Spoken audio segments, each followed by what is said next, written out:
السلام علیکم ناظرین، معروف اداکارہ ارم اختر نے اپنے حالیہ انٹرویو میں ایک چونکا دینے والا دعویٰ کیا ہے۔ انہوں نے کہا کہ درِ فشاں سلیم کے غیر سنجیدہ رویے نے ایک بڑے ڈرامہ پروجیکٹ کو شدید متاثر کیا۔ ارم اختر کے مطابق شوٹنگ کے دوران بارہا ایسا ہوا کہ درِ فشاں بغیر اطلاع دیے بیرون ملک چلی جاتی تھی اور کبھی پاک بھارت کشیدگی جیسے حالات کو بنیاد بنا کر کام سے انکار کر دیتی تھیں۔ کیا ایک پروفیشنل اداکار کے لیے یہ رویہ مناسب ہے؟ کیونکہ ایک ڈرامہ صرف ایک شخص کی محنت نہیں ہوتا، یہ ایک پوری ٹیم کی مشترکہ محنت ہوتی ہے جس میں ڈائریکٹر، پروڈیوسر، کیمرہ مین اور دیگر اداکار سب شامل ہوتے ہیں۔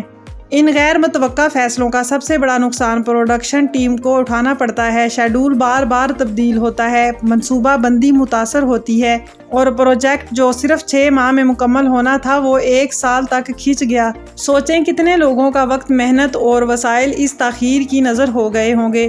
یہ معاملہ صرف ایک اداکار تک محدود نہیں بلکہ یہ ہماری پوری انڈسٹری کے لیے ایک اہم سوال ہے۔ کیا ہم واقعی پروفیشنلزم کو سنجیدگی سے نہیں لیتے یا پھر سٹار پاور کے نام پر ہر چیز کو نظر انداز کر دیا جاتا ہے؟ ایک کامیاب انڈسٹری وہی ہوتی ہے جہاں ہر فرد اپنی ذمہ داری کو سمجھتا ہے اور وقت کی پابندی کو اولین ترجیح دیتا ہے۔ ہر اداکار کو یہ سمجھنا ہوگا کہ ان کا ایک فیصلہ درجنوں لوگوں کی محنت کو متاثر کر سکتا ہے۔ پروفیشنلزم صرف وقت پر آنے کا نام نہیں بلکہ اپنی وہ وعدہ جو آپ پروجیکٹ کے ساتھ کرتے ہیں اسے ہر حال میں پورا کرنا ہی اصل کامیابی ہے۔ اور جونیئر آرٹسٹ جو ایک موقع کے لیے دن رات محنت کرتے ہیں، ان سب کے لیے یہ تاخیر ایک مسئلہ بن جاتی ہے بلکہ انہیں بہت بڑے نقصان کا سامنا کرنا پڑتا ہے۔